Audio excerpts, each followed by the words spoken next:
गोरखपुर उपचुनाव में आपने योगी जी को उन्हीं के गढ़ में हरा दिया, साइकिल पे सवार होकर। जिन्होंने अंग्रेजों की दलाली की वो मलाई खाएंगे। अब आप मंत्री, अब मलाई मुझे उम्मीद है जल्दी मिल जाएगा।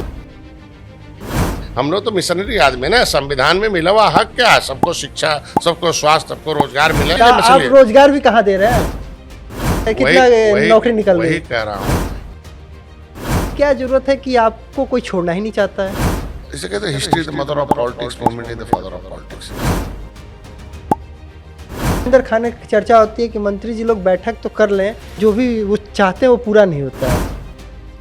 ऐसा नहीं है। पहले बसपा, फिर सपा, फिर बीजेपी के साथ हपाए। तो जिस पे आप आरोप लगा रहे थे उनके साथ बैठने का क्या जरूरत है? यार स्कूल है, वो किसी के बपोती थोड़ी है पार्टी। आप खुद एमएलसी हैं, बेटा चौरी चौरा से विधायक है, एक बेटा पूर्व सांसद, एक बेटा अलग विधायकी की तैयारी कर रहा है, तो आप भी जो कुनबा है वो पूरा आपका भी वही सैफई परिवार की तरह होता जा रहा है।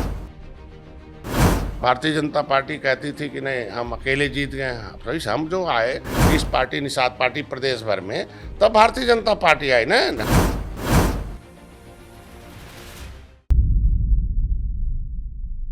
नमस्कार, मेरा नाम है ब्रजेश तिवारी। 1989 से पहले भारतीय राजनीति इतिहास पर जब भी दृष्टि पड़ती है तो मालूम पड़ता है कि कांग्रेस की सियासत को चमकाने में सामान्य वर्ग, अल्पसंख्यक तबका और दलित समाज की अहम भूमिका रही। पिछड़े तबके को कांग्रेस ने कभी तवज्जो दी ही नहीं। फिर पिछड़ों ने ऐसा खेल किया कि 1989 के बाद से कांग्रेस की हालत पतली होती चली गई। मंडल की राजनीति ने कई ऐसे नेता दिए, भारतीय सियासत को सौंपा भी। मुलायम सिंह यादव, लालू यादव, शरद यादव, नीतीश, मायावती जैसी नेता उसी समय की देन है।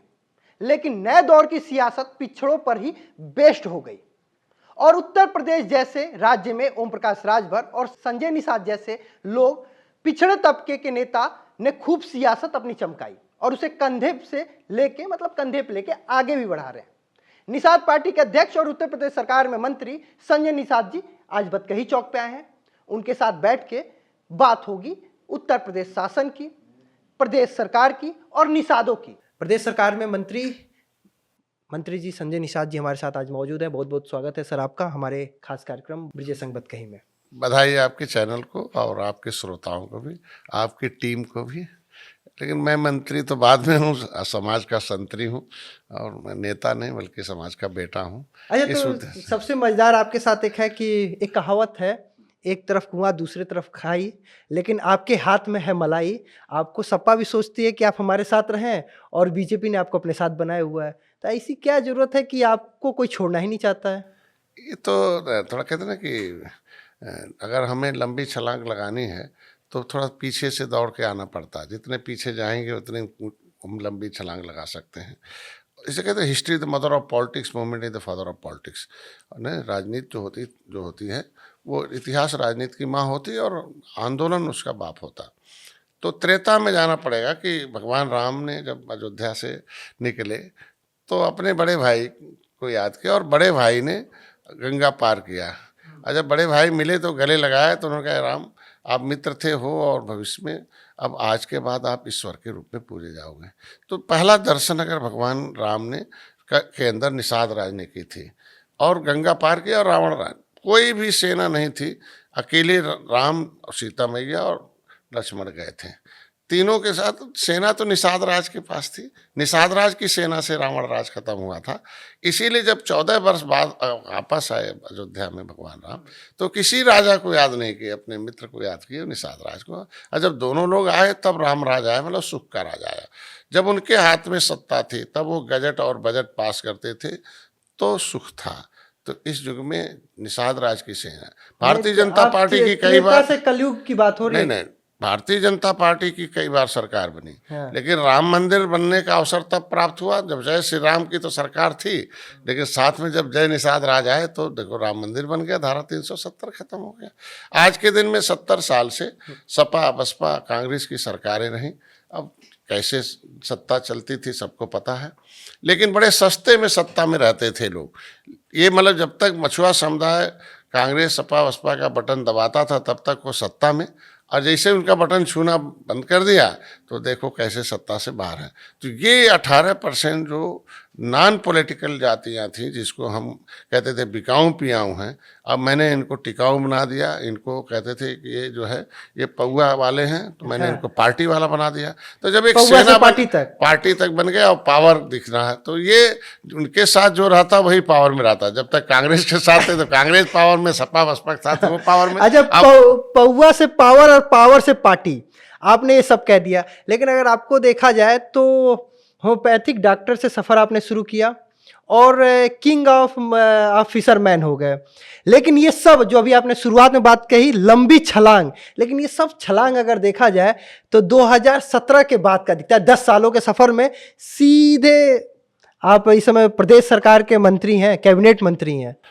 देखिए, मैं तो सौभाग्यशाली हूँ कि त्रेता में भगवान राम ने निषाद राज को गले लगाया तो रावण राज खत्म। मैं भी सौभाग्यशाली हूँ कि मोदी जी, योगी जी ने एक निषाद राज के वंशज के बेटे को गले लगाया। मैं एक किसान परिवार, मेरे पिताजी सूबेदार मेजर रहे। हम लोग जंगल के किनारे, एक तरफ जंगल, एक तरफ ताल, एक तरफ नदी, वहाँ के आए हुए। हम लोग पढ़ने में 5 किलोमीटर पैदल जाते थे, मतलब हाई स्कूल पढ़ने। प्राइमरी पढ़ने के लिए 3 किलोमीटर पैदल जाते थे। हमने इंटर पढ़ाई किया है 5-7 किलोमीटर। तो ये चीज़ें रही, हम लोगों ने शिक्षा ग्रहण की है और एक यात्रा रही है। मैं जिस क्षेत्र में रहता हूँ उस क्षेत्र में सफलता, अंतिम यात्रा, अंतिम नॉलेज तक काम करता हूँ। मैं इलेक्ट्रोहोम्योपैथी की लड़ाई लड़ी, पौधों पर आधारित पैथी है, और उस पौधों के अंदर कोई मतलब एक इंट्रासेलुलर एंजाइम होता है पौधों के अंदर, जिससे कि हम शरीर में जीवन वृद्धि सुरक्षा के लिए पौधा भी जिंदा है और जीवन वृद्धि सुरक्षा के लिए हम भी जिंदा है। वह जो भी उसके अंदर बनता है वो हमारे, तो ये जो हमारी जो पढ़ाई है वो हमें प्रेरित की कि ये गरीब लोग, अधिक लोग हैं, ये क्यों इनके पास गरीबी है। तो पता चला कि इनके पास ये लोग बजट के शिकार हैं, ये राजनीति के शिकार हैं, ये लोग शिकारी लोग हैं। ये अंग्रेज और मुगल तो शिकारी थे ही, पिछली सरकारें भी शिकारी बनी या शिकार हो गए। इन्हें राजनीति का हिस्सेदार बनाओ। जब इन्हें पॉलिटिकल पार्टनर बनाया तब मेरे साथ आए। और आज के दिन में कहते ना कि the real God is voter the democracy, इस युग का असली भगवान वोटर है। कहते ना कि आज के दिन में तो मैंने 2 प्रोग्राम बनाया, educated person about the politics, और दूसरा बनाया कि जब जो वोटर ही भाग्य विधाता है, वोटर ही सब कुछ ताकत रखता है, वोटर ही सबको उसी पास जाना है, तो हम भी वोटर के पास चलते हैं। तो मैंने प्रोग्राम बनाया, reach the voter and treat the voter. पता चला कि इस देश का नाम तो असली भगवान वोटर है, बट पॉलिटिकली अनकॉन्शियसनेस है, बेहोश है राजनीतिक रूप से। तो इनको मैंने जगाने का काम किया। जैसे जग गए तो जगने के बाद जब जनता हमारे साथ रहेगी, 18% आबादी, ये केवटा, मल्लावा, बिंदवा, कश्यप, कहरा, धिवरा, रैकवरवा, वथम, रेटे के नाम से जाने जाते थे। लेकिन जब निषाद राज के किले पर ले गए तो पिछली सरकारों ने 1 रुपए का ईंट भी नहीं रखा, कभी इनके तरफ ध्यान नहीं दिया। तो जैसे आप देखो 1977 में स्वर्गीय इंदिरा गांधी जी ने उसको खुदाई करी प्रधानमंत्री, लेकिन 37 बरस पता ही नहीं चला कि निषाद राज का किला तो जंगल मतलब आपने तो जब 10 हम साल ले में जाते हैं तो सोच, देखिए सोच बदला, सोच इनकी बदल दिया था कि तुम नीच जाति के हो। और जैसे मैंने निषाद राज किले पर पहुंचाना शुरू किया तो सब केवटा, मल्लावा, जितनी उपजातियां थी वो निषाद राज हो गई और निषाद राज के नाम से मतलब आपका ये मतलब है कि 10 साल में जो आपने ये छलांग आपकी रही, आपने वो जगाने का काम किया कि आपकी पावर क्या है और उस पावर से पोजीशन पहुंचने का काम। भाई मैंने इनसे कहा कि तुम बटन दबा के दूसरे बच्चे को, लेदरमैन अपनी नौकरी से 100 गुना ज़्यादा है, अपनी संख्या से 100 गुना ज़्यादा नौकरी में। मिल्कमैन है, सामाजिक न्याय समिति का रिपोर्ट कहती है अपनी संख्या से 100 गुना ज़्यादा नौकरी में, और तुम जीरो हो। बटन दबा के तुम दूसरे को हीरो बना रहे हो, अपने जीरो बन रहे हो। तुम पी रहे हो पौआ, उजा रहे हो पावर में, हैं, तुम्हें मिला 500, तुम्हारी कीमत 500 है। अरे एक गधा भी खरीदने जाओ तो उसकी कीमत 50,000 है और तुम्हारी कीमत 500, 5 पूड़ी सब्जी और 500 रुपया। तो इनको लगा कि नहीं, हमने तो तुम्हें तो महागधा बना रहे हैं वोट लेने के बाद, ये तो जाने के बाद सदन में जाने के बाद। तो उनको लगा, मैंने बताया भाई देखो, जिसका टोपी, झंडा, नारा होगा, विचारधारा होगा, हथियार होगा, 5 राजनीतिक हथियार होगा, पावर पैसे वाला होगा। हथियार की जरूरत है क्या? अरे मैं कहता हूँ ना कि पहले गोली में ताकत थी, अब बोली में ताकत। हमने कहा देखो जय भीम वाले हैं, वो पाँव में थे, अब पावर में आ गए, जय भीम बोल दिया। अब मैं कहता हूँ देखो जब दूसरे का झंडा उठाते थे, कांग्रेस का झंडा उठाते थे दलित, तो अंधा थे और कांग्रेस का चलता था धंधा। लेकिन आप सोचिए राजनीति कितना मुश्किल है। आपने गोरखपुर में आंदोलन किया था, गोली चल गई थी, उसका FIR अभी तक आप झेल रहे हैं। अरे मंत्री बन जाएगा तो आदमी झेल लेगा, और दूसरे के लिए अगर बात उठाने चले, गोली चल जाएगा तो पता चला पूरा खेत बाड़ी बिक जाएगा और जेल ही में सड़ना पड़ेगा। अरे मैं कहता हूँ देश को आज़ाद कराने के लिए लाखों लोगों ने जान गंवाया है, देश को तो खून से। अरे रावण को खत्म करना था, कितनी सेना देखो मारी गई। हम कहते हैं कि अंग्रेज मुगलों को भगाना था, कितने लोग फांसी पर चढ़े हैं। हम तो गर्व कहते हैं कि नीले झंडे हरे झंडे लेके आए, तलवार लगाए, धर्म बदल दिया। वो तोप लेके आए अंग्रेज, उन्होंने भी धर्म बदल दिया। हमारे पुरखों तो मतलब गर्व सौभाग्यशाली है कि हमारे लोगों ने धर्म नहीं बदला। अब उनका था खाली डंडा, कांग्रेस ने लगा दिया अपना झंडा और चलाया धंधा। मैंने कहा अब लो अपना डंडा और उसमें लगाओ जय निषाद राज का झंडा, अब बंद कराओ इनका धंधा है, अब नहीं खाओ पीठ पर डंडा। तो ऐसे लोग जब हमारी बात समझ रहे हैं तो मेरे साथ आ गए, और आंदोलन करना अधिकार है, गांधी ने दिया है। हम कहते यही कमी ये, लेकिन अब अभी आपकी सरकार ने बंद कर दिया है। यही एक कमी सपा को समाप्त कर दिया। मैं कहता हूँ 18% निषाद गोली अपना अधिकार मांग रहे थे। रेल केंद्र सरकार की होती है, तो समाजवादी पार्टी लोगों ने गोली क्यों चलाया? मैं इसका मतलब गलती किया। एक भाई मेरा गया, 302 मुलजिम बना दिया, निषाद के नाम पे पीटे जाते रहे। तो हम कितने बड़े अपराधी थे, हमें 302 मुलजिम बना दिया भाई। हम लोग तो खाली हाथ गए थे। FIR का भी जिक्र होगा उस पूरे उसका। लेकिन अभी आप कह रहे थे कि प्रदर्शन करना, विरोध करना ये एक भारतीय नागरिक का अधिकार है, लेकिन अभी देखिए उत्तर प्रदेश में उसी पे अभी रोक है। नहीं, कहीं रोक लगा दी गई आपके सरकार में। लोकतांत्रिक ढंग से हम लोग आवाज उठा रहे थे।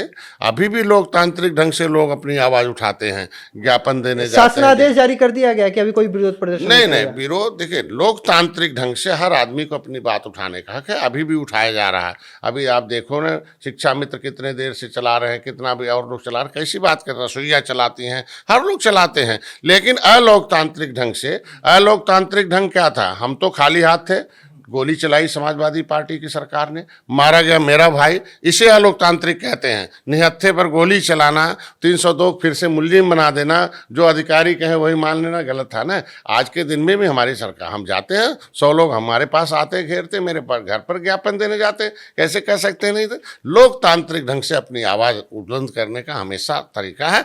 और हमें लोगों ने कहा कि लोकतांत्रिक का मतलब जनता की आवाज़ बनिए, किसी व्यक्ति की आवाज़ मत बनिए। तो यहाँ व्यक्ति की आवाज़, किसी व्यक्ति के लिए लोग जाते हैं। अरे लोकतंत्र में कहा गया कि देश में जनता की आवाज़ बनी है, और जनता के लिए जो कानून नहीं है उसे बदलने के लिए आवाज़ उठाइए। देखिए आज के दिन में धारा 370 खत्म हो गया, दंगा खत्म हो गया, राम मंदिर बन गया, पुराने अंग्रेजों के कानून बदल दिए गए। तो ये आखिर कैसे हुआ? इसीलिए हुआ ना कि आज के दिन में आवाज़ उठी, हमने निषादों की आवाज़ उठाई। मत्स्य मंत्रालय दिल्ली में अलग हो गया।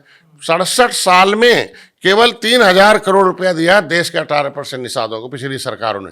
आंदोलन की देन है कि मेरी आवाज़ उठी, केंद्र सरकार बनी, मत्स्य मंत्रालय अलग बना है। 6.5 साल के अंदर 41,500 करोड़ रुपया देश के मछुआरों को मिला। उत्तर प्रदेश में मत्स्य मंत्रालय बना, देखो मत्स्य मंत्री हूँ। जो भी इफ्को गार्डन में लोग बैठते थे, वहां से लोग अब हट गए हैं, उनका वहां पे एकदम चुपचाप बैठे रहते, वहां बैठ भी नहीं पा रहे हैं। देखो हम शासनादेश जारी है कि बैठना नहीं है। मेरी बात समझिए, आवाज कौन है? Social organisation is a sweet poison the democracy without political party.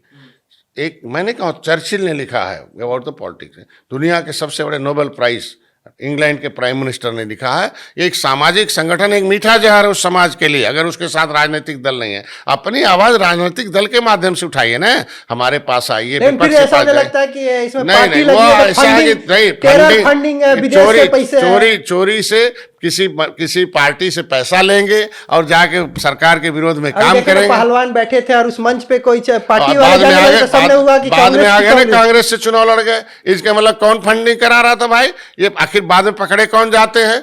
यही जाते हैं ना, फंडिंग लेंगे किसी पार्टी से। अरे फ्रंट पर आइए ना, फंडिंग की क्या जरूरत है? फ्रंट पर आए। तभी तो किसानों को भी कह दिया जा रहा है फंडिंग ले रहे हैं। हम क्या क्यों नहीं ले रहे हैं? आज के दिन में देखिए किस तरीके से होता है आंदोलन कर। हम कहते हैं आवाज बनिए ना।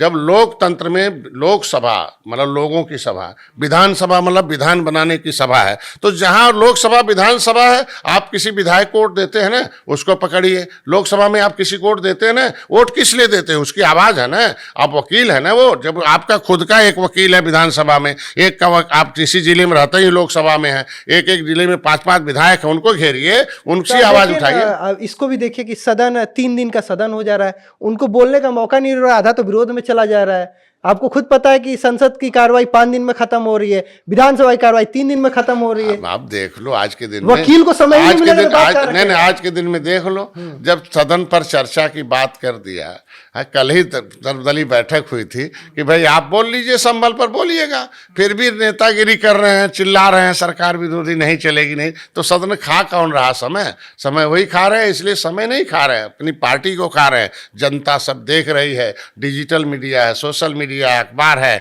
कि जनता का पैसा है, जनता के भविष्य के लिए सदन बना है, न कि उसके आप अपनी पार्टी की उसको बनाए। हम कहें आपको विपक्ष को अवसर मिलता बोलने का, आप बोलिए ना, आप बोलने का अवसर मिलता, पक्ष को बोलने का अवसर मिलता। हम छोटी पार्टी वाले 11 विधायक हैं, हमें भी अवसर मिलता है। हम भी अपनी सरकार में रह के भी हम निषादों के आरक्षण की आवाज उठाते हैं, हम सरकार के साथ रहते हैं, फिर भी अपने हक की, इनके जो संविधान में मिला हुआ हक लूटने वालों के खिलाफ। सरकार में रहते हुए आप जातिगत जनगणना पे क्या बोलेंगे?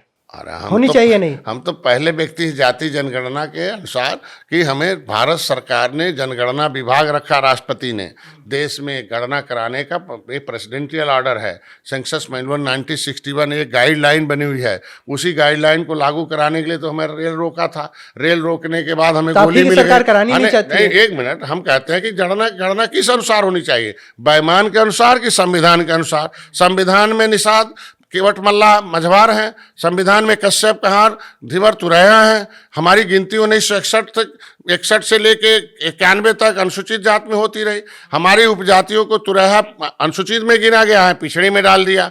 हमको केवट मल्ला को पिछड़ी में डाल दिया गया, हमें 7,000 कर दिया, मार के मझवार को 70 लाख से। ये बताओ, मारने वाली गणना होगी क्या कालम से? हम कहाँ गिने जाएंगे? संविधान बड़ा होता, संविधान की सूची में मझवार है।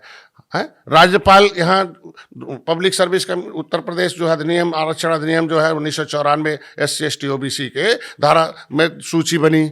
यहाँ उत्तर प्रदेश के गजट में OBC कर दिया। दिल्ली के गजट में हम अनुसूचित, एक मिनट से पूरा होने दीजिए। दिल्ली के गजट में, संविधान के गजट में हमारा लोकसभा सुरक्षित है, संविधान के गजट में हमारी नौकरी सुरक्षित है, हमारा बजट सुरक्षित है। संविधान के गजट में कहता है कि केवट मल्लावा को कोई रे बोलेगा तो जेल, तो कश्यप कहरा को रेटे बोलेगा जाएगा जेल, उसके बेटी को उंगली उठाएगा तो जाएगा जेल। है उत्तर प्रदेश के गजट में आपने OBC में डाल दिया। इसके मतलब इनकी लड़कियों की इज्जत लूटना, इनके धन लूटना, इनकी नौकरी लूटना, इनका भविष्य लूटने के लिए आपने इन्हें OBC में डाल दिया। जब मैं रेल रोका 7 जून 2015 को, तो 31 दिसंबर 2016 को जाते जाते समाजवादी पार्टी ने गजट पारित कर दिया, अधिसूचना जारी हो गया 31 दिसंबर 2016 को कि नहीं, कश्यप कहार OBC में नहीं है, केवट मल्ला OBC में नहीं है, बिंद नहीं है, ये इनको निकाल दिया। अब उन्होंने कह दिया कि अनुसूचित जात के सुविधा हकदार पाए। जब राज्यपाल को पावर है धारा 13 में कौन OBC रहेगा कौन नहीं है, इसके मतलब गलत पड़ा था, तभी तो राज्यपाल ने निकाला। इसके मतलब गलती सपा बसपा कांग्रेस ने की थी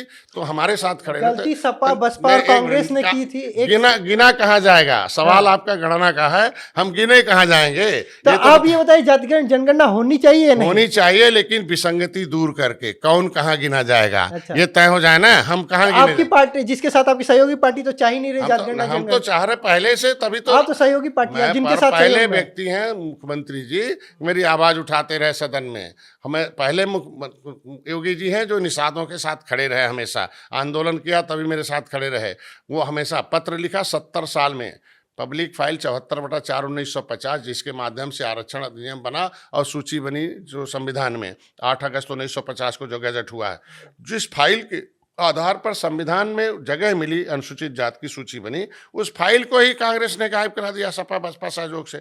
मैंने उनके खिलाफ संसद भवन नई दिल्ली मार्ग थाने में मुकदमा लिखवा दिया। ये फाइल गायब कराएंगे और कहेंगे हम। उस मुकदमा पे कुछ काम हुआ कि नहीं? होगा निश्चित रूप से। अब एविडेंस मिला, पहली बार है। माननीय मुख्यमंत्री ने लिखा RGI को कि भाई दिशा निर्देश बताओ। डॉक्टर संजय कहता क्योंकि कहा जाता है विधायक मंत्री पे FIR हो जाए, कार्रवाई नहीं होती है। एक मिनट सुन लीजिए ना।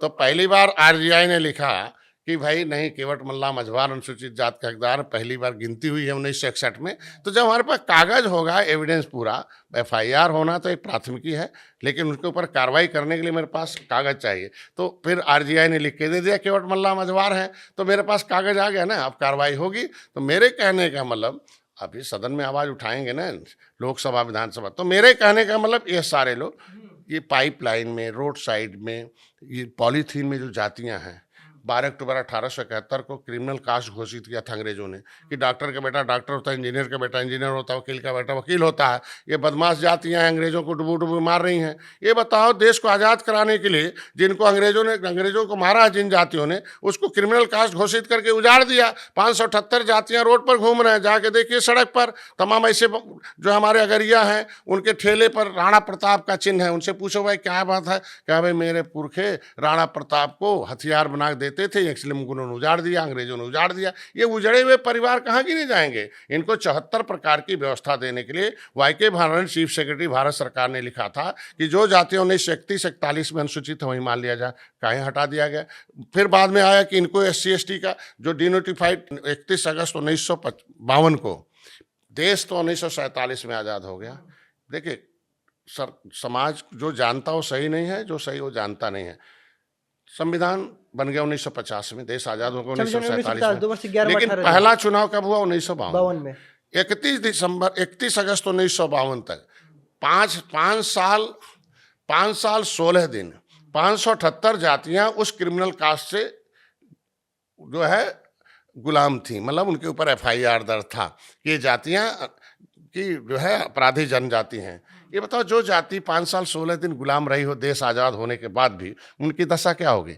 जब डिनोटिफाइड हुआ, वो काला कानून हटा, मैं तो इन सब सवालों पे भी आ गया हूं। उसका काला कानून हटा तो उसमें लिख के आया, इन जातियों को अनुसूचित जनजाति की सुविधा दी जाए, 74 प्रकार की व्यवस्था दी जाए। जिसने देश को आज़ाद कराया हो रोड पर ठोकर खाएगा, और जो बाद में जिन्होंने अंग्रेजों की दलाली की वो मलाई खाएंगे। अब ये नहीं चलेगा, ये देश को आज़ाद कराने वाली जातियों को मलाई चाहिए। अच्छा। और नहीं तो जनता जिससे आगे धीरे धीरे। अब आप मंत्री, अब मलाई मुझे उम्मीद है जल्दी मिल जाएगा। लेकिन अगर देखिए जिनकी पे आप आरोप लगा रहे हैं, बसपा और सपा, देखा जाए, और अभी अब उसमें कांग्रेस भी है। अच्छा, कांग्रेस भी, लेकिन आप भी अगर आपको देखा जाए तो आपकी जो पार्टी है या आपका पारिवारिक जो राजनीतिक वो बैकग्राउंड है, पहले बसपा, फिर सपा, फिर बीजेपी के साथ आप आए। तो अगर जो जिस पे आप आरोप लगा रहे तो उनके साथ बैठने का क्या जरूरत है? यार स्कूल है, वो किसी की बपौती थोड़ी है पार्टी। हाँ। चाहे कांग्रेस हो, चाहे बसपा हो, चाहे सपा हो। हाँ। वो तो स्कूल है ना। भाजपा भी एक स्कूल है, उसके एक मिशन है ना। तो मिशन चलता तो वहाँ तो जाएंगे ही। भाई देश को आज भाई कांग्रेस चला रही थी, कांग्रेस इस वादे की, देखियो राजनीति कुछ है नहीं कि अभिभावक है, जनता के पैसे, जनता के भविष्य के लिए, जनता की सुरक्षा के लिए, जनता के विकास जो के लिए। आपके तो जो अभिभावक रही कांग्रेस 70 साल, हाँ, तो 70 जो निषादों के साथ सही नहीं करते उनके साथ जाना क्या मैं कह रहा हूँ कि जब 70 साल में कोई ऑप्शन नहीं था देश में, तो कांग्रेस अपने हिसाब से, जब कोई नहीं जानता था इसलिए कांग्रेस के बटन दबा रहे थे। जब जनता जान गई कि कांग्रेस अभिभावक केवल उन्हीं की है, विदेशी ताकतों की है, बाकी देश का रुपया गायब है, गरीबी बढ़ रही है, भाई निषादों का फाइल गायब हो रहा है, आरक्षण नहीं मिल रहा, आरक्षण केवल लेदरमैन को दे रही है, फिशरमैन ऐसे फिसल रहे हैं, लेदरमैन वाशरमैन मलाई खा रहे हैं और बाकी फिशरमैन फिसल रहे हैं। तो ऐसे में साथ छोड़ना जरूरी था। बसपा ही कहीं हम, जिसकी जितनी संख्या भारी उसकी उतनी हिस्सेदारी, उन्होंने मिशन लाया। पता चला कि पहली बार हमारे लोग रहे, सरकार बनाई, तमाम भाईचारा कमेटियां बनी, हम लोग थे उनके साथ, हैं खड़ा हुई ना। हम लोग तो स्क्रिप्ट राइटर, हम लोग आंदोलनकारी नेता रहे।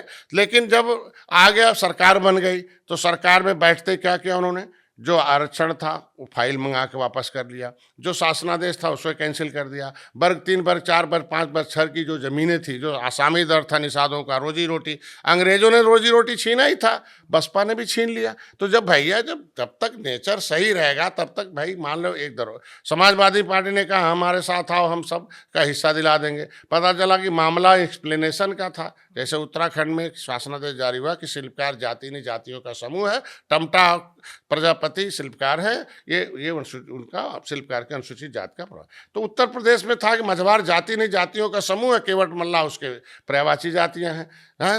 तुरैया जो है जाति नहीं जातियों का समूह, कश्यप कहार धीवर है, ये होना चाहिए परिभाषित करने का। जब हम दिल्ली से परिभाषित है, नोटिफिकेशन है, दिल्ली के संविधान में सूचीबद्ध है, तो उत्तर प्रदेश में हम शामिल करेंगे शामिल करेंगे शामिल करेंगे। पता चला कि सपा हमें शामिल करती थी 80 में केवट मल्लाह के नाम से, और बसपा स्टे लेती थी। 30 साल तक इनको स्टे करा कर लटका के रखा। तो ऐसे में ये बताओ, समाजवादी पार्टी जब बांडनी बिशम्बर जी से आवाज उठवाए दिल्ली में, राज्यसभा सांसद थे कि भाई मामला परिभाषित हो जाए, सपा के सारे सांसद भाग गए। तो दोहरा चरित्र हो जाएगा कि नहीं हो जाएगा? उनके साथ आया कि भाई अगर आप पिछड़ों के नेता हैं और वो दलितों के नेता है, तो दोनों लोग आइए, एक साथ आइए। तो 2018 में आप योगी जी की सीट खाली हुई थी। अंदर खाने हमेशा बीजेपी में चलता है, अंदरूनी चलता रहता है कि बीजेपी को हटा दिया जाए, योगी जी को हटा दिया जाए, लेकिन कामयाबी नहीं मिलती है। लेकिन गोरखपुर उपचुनाव में आपने योगी जी को उन्हीं के गढ़ में हरा दिया, और साइकिल पे सवार होके। और 2016 में आपका विवाद साइकिल से हुआ था, और 2018 में उसी साइकिल पे आप सवार हो गए योगी जी को हराने के लिए। आज के दिन में हमारी सूचनाओं के आधार पर हम दोस्ती करते हैं। अपने जिसको हमने वादा किया है कि हम राजनीतिक हिस्सेदारी दिलाएंगे, संविधान में तुम्हें सुरक्षा दिलाएंगे, तो जो देगा उसके पास हम जाएंगे। हमारे लोग कांग्रेस को 70 साल से देते रहे, तमाम 30-30 विधायक रहे, लेकिन बोलने नहीं पाए, इनको पता ही नहीं चलने दिया कांग्रेस ने। समाजवादी पार्टी आई, हमने तो 2017 में चुनाव लड़ा था, 70 सीटें लड़ी, भले मैं हार गया, 40,000 वोट में पाया था। एक विधायक मैंने भदोही से दिया, पहली बार 70 साल में आया होगा। और सपा बसपा कांग्रेस को सत्ता से दूर किया, क्योंकि ये रोड़ा थे। ये लोगों ने अपनी गलती स्वीकार किया कि नहीं, हम लोगों ने निषादों के साथ धोखा किया है। निषादों के साथ 2018 उपचुनाव में आए लोग, हम नहीं गए चल के, वो आए। टिकट देने, हाँ वो आए, समाजवादी पार्टी आई और पीस पार्टी थी, हम आए। हमने कहा भाई देखो, आज के दिन में हम लोग अगर हम किसी के साथ अलायंस करते हैं, कैंडिडेट भी हमारा होगा है, और अलायंस भी होगा, तो काहे दूसरे लोग वोट देंगे भाई? तो वह कैंडिडेट निषाद पार्टी का होगा, सिंबल समाजवादी पार्टी को होगा, सहयोग कांग्रेस सपा और पीस पार्टी करेगी, तो तय हो गया। तो अगर भाई सिंबल उनका था, कैंडिडेट निषाद पार्टी का था, तो क्या समाजवादी पार्टी अकेले जीती थी 2018 में? जो कह रहे थे सवार हो गए। हम कह रहे हैं कि अलायंस तो अलायंस होता, गठबंधन जीता था, यही चीज सपा को खा गया। तो 2018 में हम लोग जीते, जगह खाली हुई, ठीक है। भारतीय जनता पार्टी कहती थी कि नहीं हम अकेले जीत गए हैं। भाई हम जो आए, पीस पार्टी निषाद पार्टी प्रदेश भर में, तब भारतीय जनता पार्टी आई ना। हम सपा बसपा को कांग्रेस के खिलाफ अभियान चलाए हैं कि भैया झुआ भर वोट पौआ पिला के ये लोग पावर में जा रहे हैं, तुम्हें पाम पहुंचा रहे हैं। तब समाज जगह, हमने कहा देखो सामाजिक न्याय मंत्रालय रिपोर्ट कहता है लेदरमैन वाशरमैन फिशरमैन का हिस्सा लूट रहे हैं, तब हटे। मुसलमान 19% था, निषाद 18% था। हमने कहा आबादी तुम्हारी इतनी है, नौकरी में कितने हो, तब इनकी आँख खुली, मोतियाबिंद हुआ था। तब जाके 2017 में हार गई सपा बसपा, कांग्रेस हार गई, भाजपा सत्ता में आ गई। लेकिन 2018 में जब सपा से साथ मिले हम लोग, तो तीनों लोग आ गए। फिर सपा को लगा कि नहीं हम अकेले जीत गए, प्रवीण जी हमारा जो है साइकिल जीत गया। अब देखो, तय हुआ था सपा और बसपा को एक साथ रहेगा, निषाद पार्टी पीस पार्टी। लेकिन 2019 में ये लोग फिर हम लोग छोड़ दिए, एक साथ हो गए सपा बसपा। कहना क्या जरूरत है निषाद पार्टी पीस पार्टी की? अब देख लो, निषाद को टिकट दिया ना 2019 में, लेकिन जीते कहाँ? इसके मतलब जीते, सपा जीतती तो फिर 2019 में जीती होती। जीती कौन थी? निषाद पार्टी। जीती कौन थी? सपा और पीस पार्टी बसपा मिल के जीती थी। तो जीत जो है वो सपा की अकेले नहीं है, ये झूठ बोलते सपा, इसीलिए नहीं जीत रहे हैं। इसीलिए वो झूठ, देखो झूठ हो गया ना। गठबंधन के प्रत्याशी थे प्रवीण निषाद, सपा के प्रत्याशी होते तो दोबारा निषाद, मतलब उनका तो ये जो भ्रम था वही साथ टूटने के कारण था। फिर देखो मैं भाजपा के साथ आ गया, तो 2019 में सपा बसपा एक हो गए। क्या जीत पाए? क्या ऐतिहासिक जीत दिया। 2022 में योगी के साथ फिर दे दिया, ऐतिहासिक जीत दिया। इसका मतलब निषाद जिधर रहेगा 18%, जीत उसी को होगी। जिसने निषादों को धोखा दिया वो सब धोखा खाए हैं, आगे भी जो धोखा देगा वो अच्छा। लेकिन बीजेपी से आपने दोस्ती कर ली, चुनाव से पहले आपको एमएलसी बनाया जाता है, उसके बाद शपथ तो दिलाई जाती है कैबिनेट के तौर पे, लेकिन उस समय तत्काल में आपको बहुत छोटा मंत्रालय दिया जाता है। मत्स्य, उससे पहले किसी को मत्स्य विभाग दिया ही नहीं गया, मत्स्य मंत्रालय ने। और जबकि देखिए पब्लिक डीलिंग के लिए जो होता है पीडब्ल्यूडी, अभी जो आपके एक सहयोगी हैं राजभर जी, उनके पास कारागार है, एक दूसरे सहयोगी हैं उनके पास टेक्निकल एजुकेशन है, लेकिन उस हिसाब से मंत्रालय छोटा नहीं हो गया? देखो, हम सौभाग्यशाली हैं कि जिस समुदाय का मैं नेतृत्व करता हूँ, आवाज़ हूँ, सड़क से सदन में आया हूँ और सदन से साथ मैं कैबिनेट में आया हूँ और मैं मुख्यमंत्री और प्रधानमंत्री तक अपनी समाज को सुरक्षा और सम्मान समृद्धि दिलाने के लिए जो आवाज़ था मेरे को मंत्रालय मिला। और मंत्रालय जब मैं ही दिल्ली में अलग कराया, उत्तर प्रदेश में अलग कराया, तो सौभाग्यशाली है। तो मंत्री बनना तो सौभाग्यशाली है। पहला बार मंत्रालय बना और पहली बार का कैबिनेट मंत्री हूँ, तो मैं तो सौभाग्यशाली हूँ।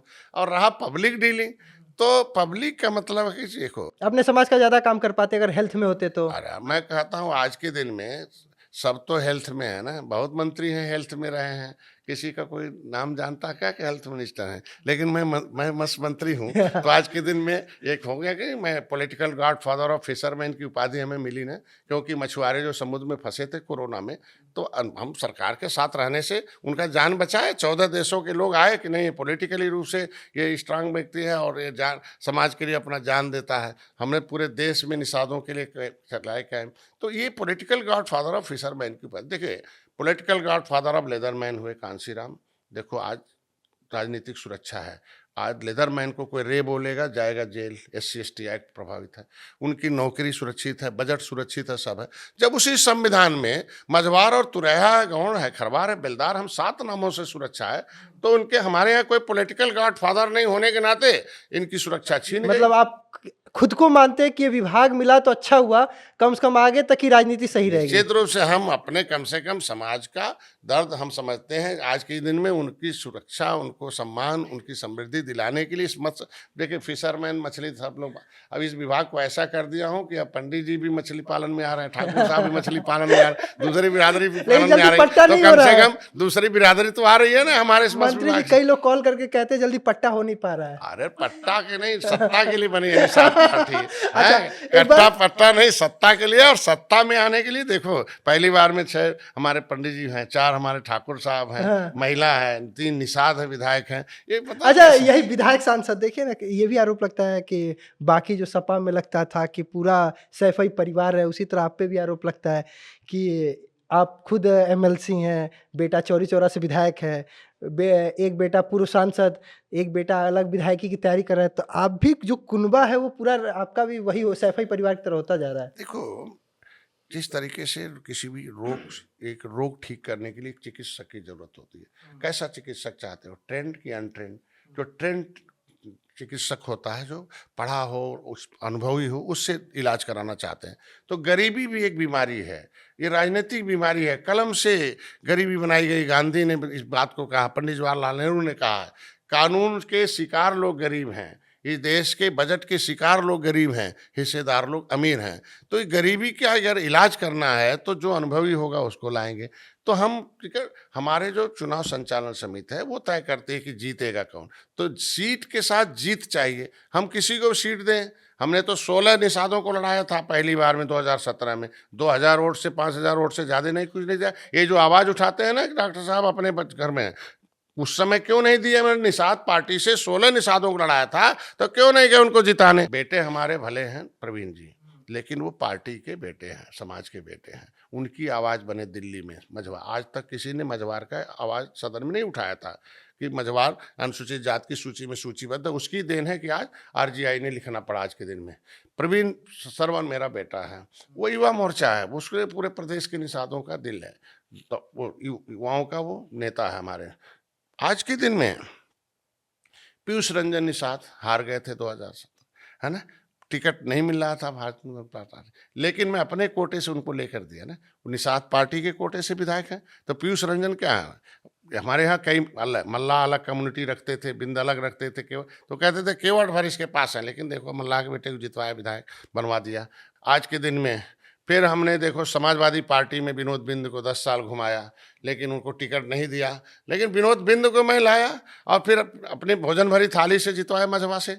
लेकिन बाद में फिर हुआ, भारतीय जनता पार्टी ने कहा कि नहीं, एक सांसद भी बनवा दो। हमने कहा ठीक है, और देखो टिकट लास्ट में अपने पार्टी के कोटे से उनको जीत चाहिए ना, सिंबल भी जरूरी है। आपके लेकिन पार्टी के विधायक सांसद बन गए, टेक्निकली जो तो वहां पे तीन उपचुनाव हो रहा निषाद था, 3 निषाद हो गए ना, तो 2 निषाद क्या वो हमारे घर के हैं क्या? वो भी तो हमारे परिवार के हैं ना। बस कैसे हमारे आने से सपा बसपा कांग्रेस का थोड़ा सा जीरो तरफ जा रही है, तो बड़ा दर्द हो रहा है। डॉक्टर संजय पीछे पड़ो, इनकी नैरेटिव सेट करो, नकारात्मक अच्छा मैसेज तो डालो, एक देख, जिसके वजह से जनता इनके खिलाफ आ जाए, निषाद इनके खिलाफ आ जाए, जिससे हमारा काम बनता रहे। और लेकिन कुछ देखिए आप कह रहे हैं कि आपने बिंद साहब को जिता दिया, एक सांसद बना दिया, और वहीं पे देखिए घर के जो इंजीनियर साहब थे वो हार गए। ऐसा क्या हुआ कि आपने जिता तो दिया, लेकिन परवीन निषाद जी जिन्होंने योगी के गढ़ में अगर कहा जाए जो किला ध्वस्त किया था, वो खुद इस बार 2024 लोकसभा चुनाव में हार ऐसा गए। नहीं, खाली प्रवीण जी नहीं हारे हैं, पूरा बीजेपी हार गया। दर्जन भर मंत्री हारे हैं, 43 सीट हारे हैं। खाली काहे प्रवीण जी को देखते हैं। अब वो सिंबल से, कमल के सिंबल से थे, तो तो जिम्मेदारी, उसमें निषाद पार्टी कोई जिम्मेदारी नहीं लेगी। जिम्मेदारी थी, तो हाँ। इसीलिए निषाद के 202 उसमें, वहाँ जितने हमारे बूथ थे उसमें से सारे बूथों पर मैंने, उसमें जैसे 5 बूथ में हारा हूँ, बल्कि जो प्रत्याशी था वो उसका भी बूथ मैं जीता हूँ। तो जब मैं निषादों के गांव में, हम निषादों के नेता हैं, तो निषाद अगर वोट पूरा हमें दिए हैं तो हम कहाँ हारे हुए हैं? तो मैं तो 7 दिन पहले बता दिया था कि इन बूथों पर इन जातियों का वोट नहीं मिल रहा। ये आरक्षण का या संविधान का जो नैरेटिव है विपक्ष का, वो उसको इम्पैक्टफुल है। वो फैक्ट है। और उन जातियों में आप लोग अगर उस जाति का नेता हो तो भेजो आप लोग, ये आपकी जिम्मेदारी बनती है। क्या बड़ी पार्टियां जो होती हैं वो छोटी पार्टियों को खा जाती हैं? क्योंकि इसका एक अच्छा एग्जाम्पल, आप चुनाव से पहले, उपचुनाव से पहले आप सीट मांग रहे थे और आपको एक भी 9 सीटों में से नहीं दिया गया। ना आपको दिया गया, ना अपना दल को दिया गया, और ना ही राजभर साहब को दिया गया। देखिए, कोई भी दल जो बनता है, बड़े दल के कुछ उसके विचारधारा होते हैं, छोटे दल के भी अपनी विचारधारा होते हैं, लेकिन छोटे दल के कुछ मुद्दे विशेष होते हैं और वो मुद्दे के हल के लिए पार्टी बनी है। जैसे निषादों का आरक्षण का मुद्दा निषाद पार्टी है, मछुआरों को भागीदारी के लिए मुद्दा निषाद पार्टी, इसका नाम निर्बल इंडियन शोषित हमारा। निर्बलों के बच्चे एक ही जैसे पढ़ें, जैसे बड़े के बच्चे जो पढ़ते हैं एकेडमिक शिक्षा में, वैसे शिक्षा समान हो, चिकित्सा समान हो, मकान समान हो, रहन सहन समान हो, मतलब सभी गरीब गरीब का वोट एक बराबर है, तो अमीर का एक वोट बराबर है, ये हमारे मिशन का है। तो ऐसे में मुद्दा हल करने के लिए मैं आया हूँ और इस मुद्दे के लिए मैंने चुनाव लड़ा 2017, 2018 भी मैंने सपा में आया, 2019 भाजपा के उपचुनाव साथ में आया। टिकट नहीं मिला, ये नहीं लेकिन बता रहे एक हैं। 2018 में भी, 2019 में भी समाजवादी पार्टी ने नहीं दिया था, बात समझिए। लेकिन टिकट न देना अलग विषय है, कह के न देना अलग विषय है। उन्होंने कहा कि नहीं, पहले से तय था कि एक सीट आपको देंगे हम, एक सीट पीस पार्टी दोनों को मिलेगी। 2019 में भी हम आए, लेकिन हम नहीं लड़े, प्रवीण जी लड़े, बात समझ गए, सिंबल नहीं लड़ा। 2022 में मिला ना, अरे 16 सीटें 15 सीटें हमें मिली और 11 जीते, हारी हुई ली, हारी हुई 11 लिया, 9 सीटें उसमें से जीता, 15 में से हमारा स्ट्राइक रेट अच्छा है ना।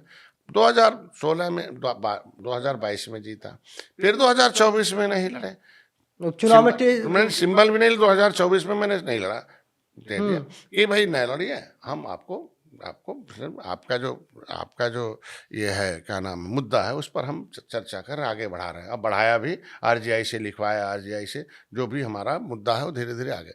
उपचुनाव में भी हमको अगर दिल्ली ने कहा कि भाई माहौल थोड़ा सा 43 सीटें हम लोग लूज कर गए हैं उत्तर प्रदेश में, और जिसकी वजह से नेगेटिव माहौल है, और हम लोग साथी हैं, हम लोग किससे बात पॉजिटिव हुई थी? हैं। अरे राष्ट्रीय अध्यक्ष हैं और भी जो बात नड्डा जी है, से। नड्डा साहब से बात हुई, बंसल जी थे और प्रदेश अध्यक्ष थे, सभी लोगों ने मिला कि डॉक्टर साहब अभी हम लोगों को इस समय माहौल जीत की तरफ बढ़ना चाहिए। और आया दिल्ली में, मैंने कहा भाई हमें तो सीट हमारी है, दोनों हमें मिलना चाहिए, और हमारे कार्यकर्ताओं पार्टी इसीलिए खड़ी बड़ी होती है कि वो चुनाव लड़े और जीते और अपना प्रेजेंटेशन रखे। और हमारी पार्टी का 2 मुद्दा है, एक बड़ा मुद्दा है सामाजिक मुद्दा है, समाज रहेगा तो पार्टी रहेगी, वो आरक्षण का मुद्दा। तो दिल्ली सरकार ने कहा कि मतलब किचन कि नहीं, आपका आरक्षण का मुद्दा, हमने कहा था पहले भी, आपने कहा था कि बड़े बड़े मुद्दे, धारा 370 राम मंदिर बन जाए फिर विचार करते। मैंने कहा भाई 10% आपका अपर कास्ट का हो गया, महिलाओं का आरक्षण हो गया, हमारा तो परिभाषित करने का मामला है, और हमारा ऑलरेडी उत्तर प्रदेश से निकले हुए हैं, 9% पिछड़ी का निकाल लीजिए।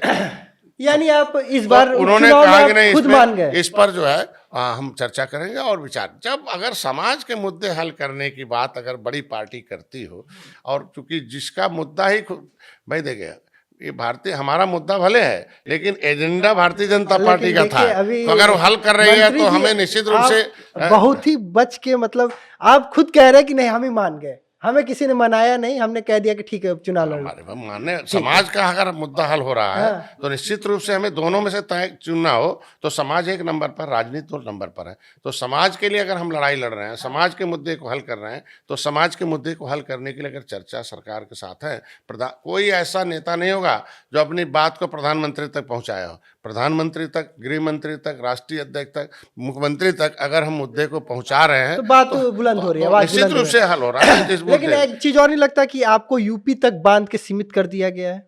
मैं चुनाव लड़ा था छत्तीसगढ़ भी 2000 में, मध्य प्रदेश भी लड़ा था, 7 सीटें छत्तीसगढ़ लड़ा था, भाजपा वहाँ हार गई थी। मैंने फिर मध्य प्रदेश लड़ा, वहाँ भी भाजपा हार गई थी उस समय। लेकिन अगर हम, यानी बीजेपी का खेल बिगाड़ने के लिए ही आप लड़े थे? नहीं नहीं, उस समय कोई हम किसी का, हम तो किसी इस बार वही देखिए, इस बार तो आपको, इस बार इसलिए है जब हम मित्र हैं।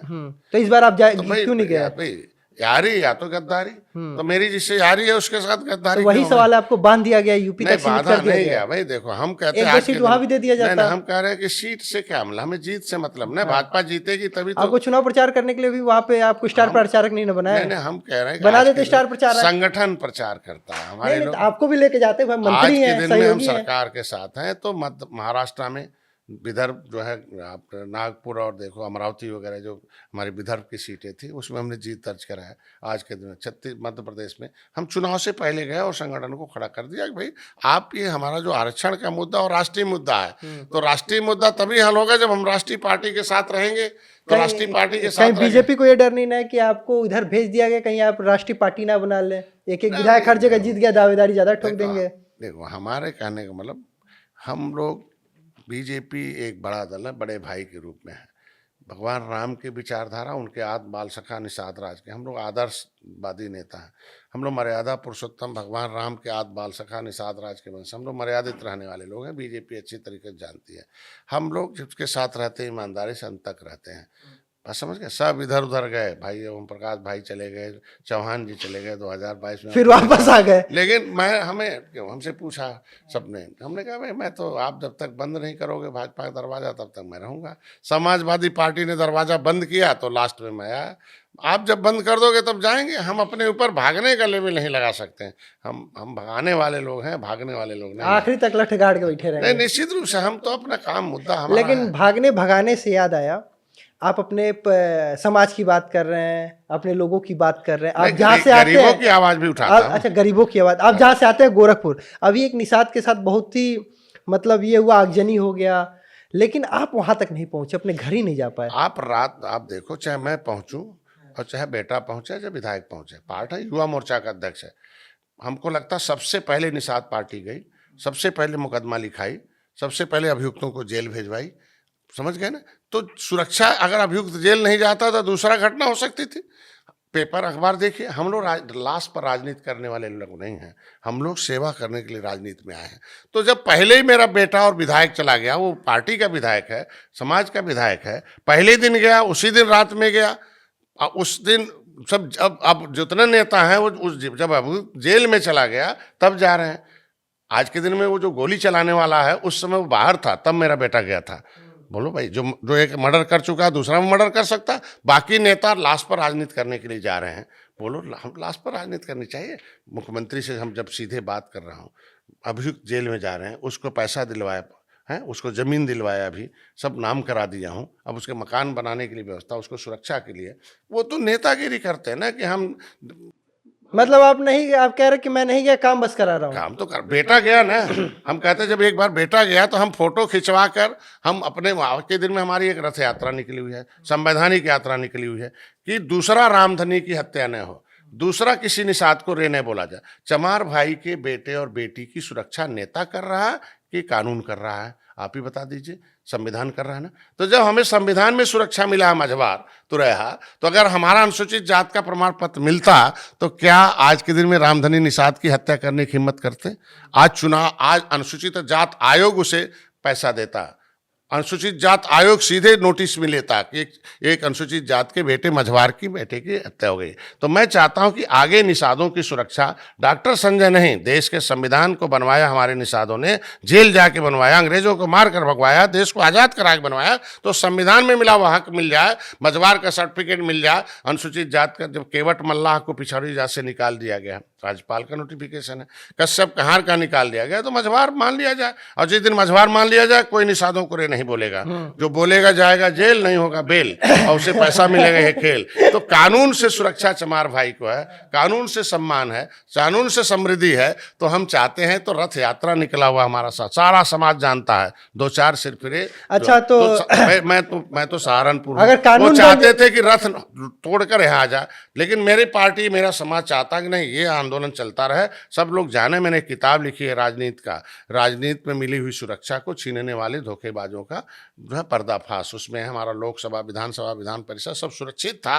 भाई दिल्ली से अगर रामचरित्र निषाद उत्तर प्रदेश में आकर अनुसूचित जात की सीट मछली शहर से जीत सकते हैं, इसके मतलब अनुसूचित जात की सीट पर जब रामचरित्र जीत सकते हैं, तो उत्तर प्रदेश का मछुआरा क्यों नहीं अनुसूचित जात की सूची से सुरक्षित हो सकता है? इसका मतलब जमुना उस पार सुरक्षित रहेगा, और जमुना उस पार उत्तर प्रदेश में सुरक्षित रहेगा।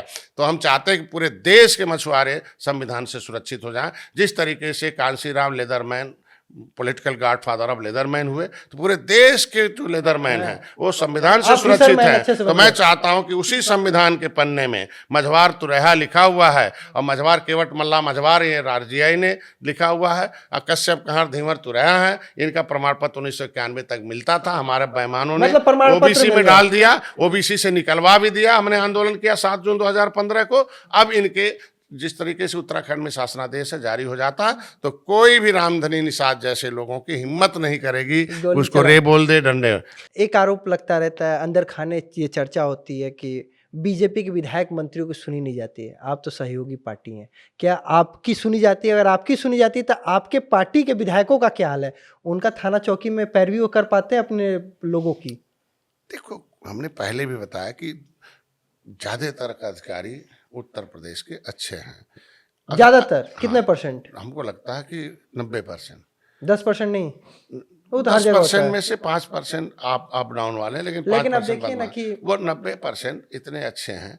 उनकी वजह से आज उत्तर प्रदेश सर्वोत्तम प्रदेश बन रहा है। हम अर्थव्यवस्था में 1 नंबर हैं, आज कानून व्यवस्था में देखो मानिए। लेकिन मंत्री जी, आप मेरे सवाल पे जो 2-4-5%, मैं कह रहा हूँ कि बीजेपी के लोग ही भी आरोप लगाते हैं कि विधायक मंत्री सांसद जी की नहीं सुनी जाती। बता रहा हूं ना, आप तो सहयोगी पार्टी 403 विधायक हैं। हाँ। हम कह रहे 403 विधायक हैं और एमएलसी हैं, मंत्री हैं, तो सुनी नहीं जाती, तो आज विकास कैसे होता है?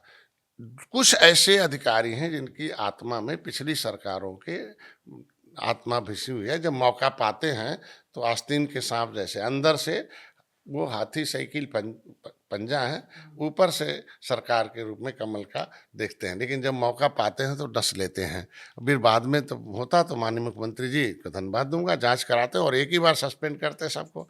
तो ये है ना ऐसा।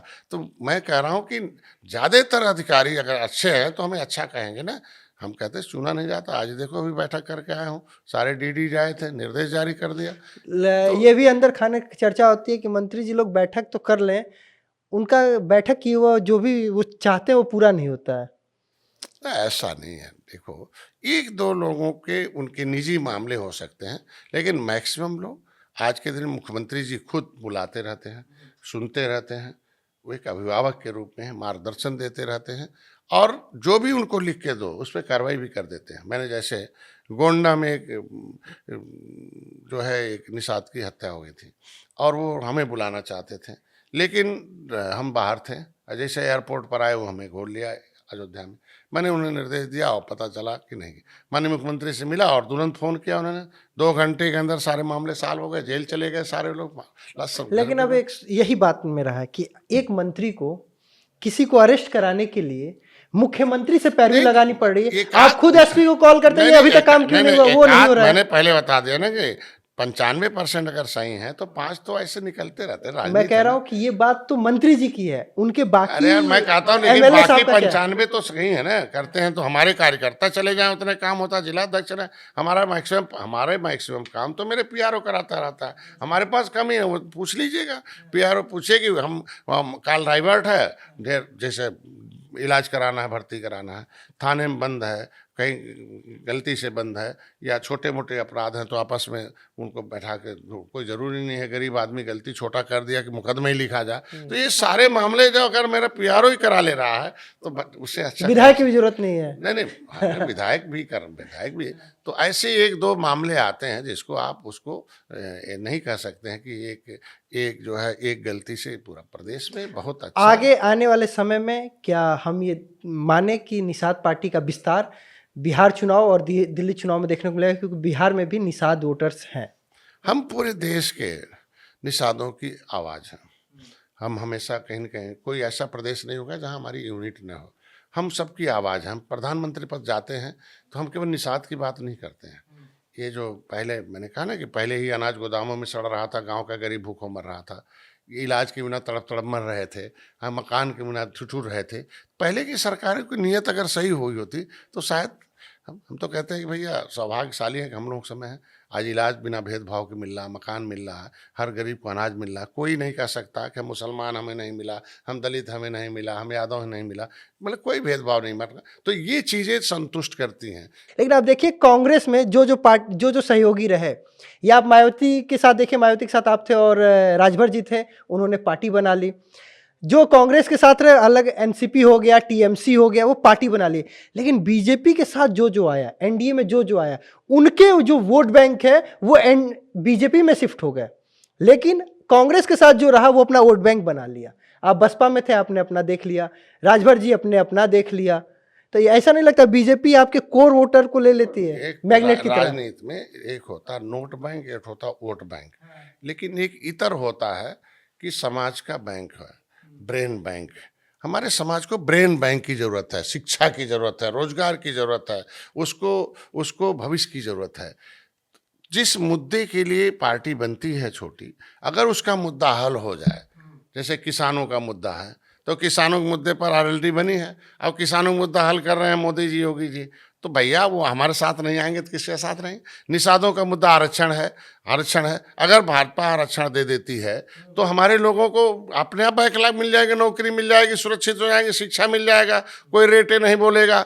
तो हम इससे बड़ा सौभाग्य क्या होता? राजनीति करना और समाज की राजनीति से सुरक्षा दिलाना। अगर भाजपा सुरक्षा दे देती है, मुद्दा हल कर दे रही है, उनकी समस्याओं का समाधान कर दे रही है, तो हम जिस स्थिति में दिखे उसी स्थिति में हम ठीक हैं। हमें बढ़ना क्या, हम तो अपने समाज को बढ़ाने के लिए आए हैं।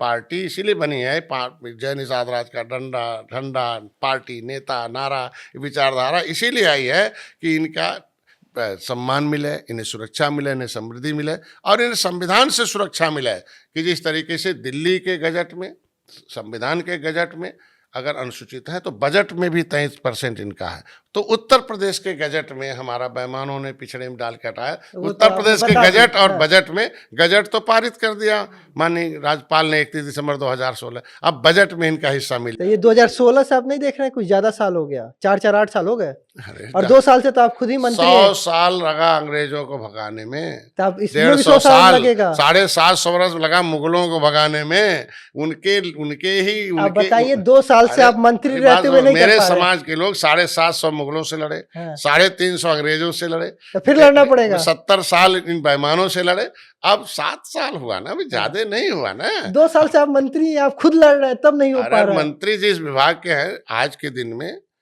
मछुआ कल्याण कोष में मैंने, अब निषाद का बेटा कहीं इलाज करा लेगा, 5 लाख रुपए, भीख नहीं मांगना किसी से, उसके खाते में चला जाएगा, मिल रहा दे रहा हूँ। उनके शिक्षा के लिए लाए हूँ, नीतियाँ हैं, संवैधानिक व्यवस्था है, विनियमीकरण उसका नियम होता है, टेबल की गलत नीति ने बन, इस पे बैठ के आराम से एक चर्चा तो ये जो है, ये सारे हमने मछुआ कल्याण कोष 25 करोड़ उनके मकान के इलाज के लिए आज के दिन में, महिलाओं को सशक्तिकरण 4.5 करोड़ का केस दे दिया, फ्री का है।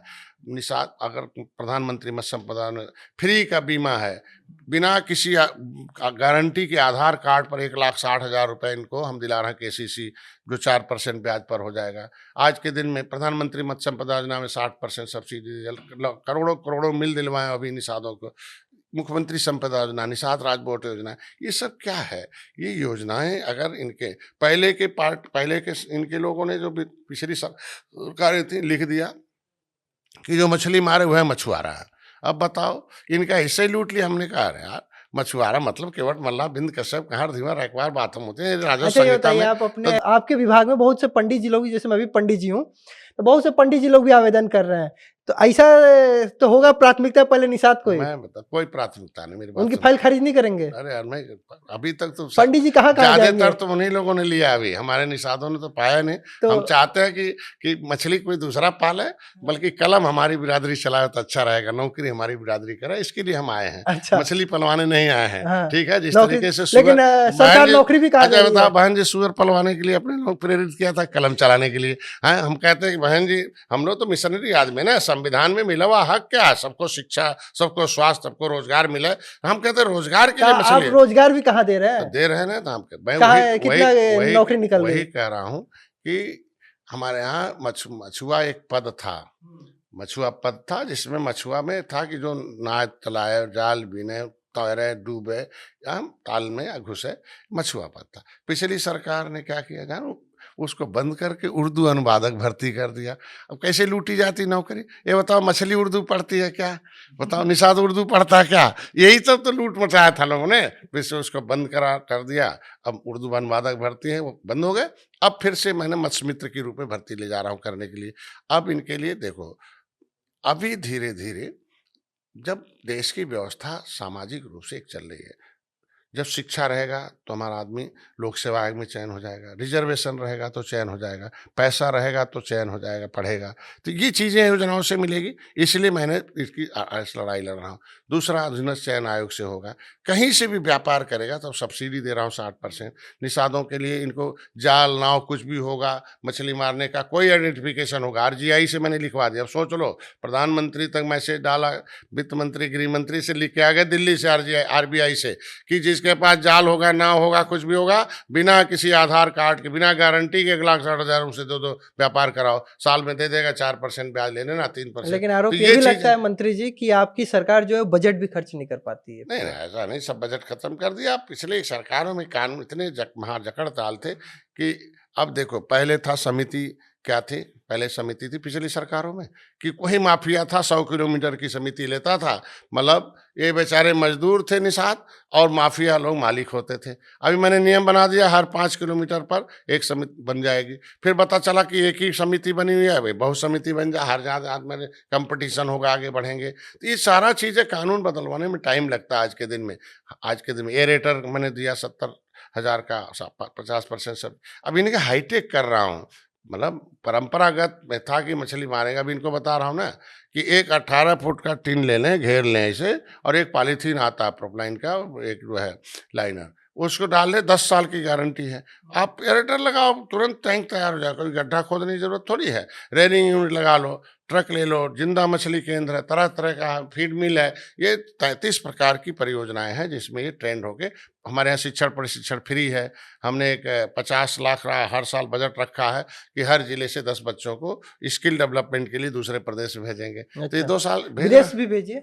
तब नहीं, अभी तो पहले अपने देश में, या विदेश के लोग यहीं पढ़ने आएंगे। देखो, उत्तर प्रदेश को हमने मत्स्य क्षेत्र में एक सर्वोत्तम प्रदेश बनाया, और इनलैंड फिशरीज के प्रोडक्शन में उत्तर प्रदेश 1 नंबर का प्रदेश है, अभी खिताब मिला हमें। आखिरी सवाल एक आपसे बस लेता हूँ क्योंकि आपका भी समय बहुत ज्यादा मैं ले लिया। एक अंदर खाने खबर रहती है कि जो भी सहयोगी दल हैं उनको बार बार दिल्ली दरबार चक्कर लगाना पड़ता है अपनी किसी बात को पूरी कराने में, क्या ये सच है? देखिए, जो सेंट्रल मुद्दे होते हैं वो दिल्ली बात करना पड़ेगा, नहीं, प्रदेश के जो मुद्दे पे राज्य भी। मुद्दे होते हैं राज्य से बात करना पड़ेगा। तो ये तो मुद्दे अलग अलग होते हैं ना। मान लीजिए हमारे आरक्षण से संबंधित मुद्दा है तो दिल्ली तो बतियाना ही पड़ेगा।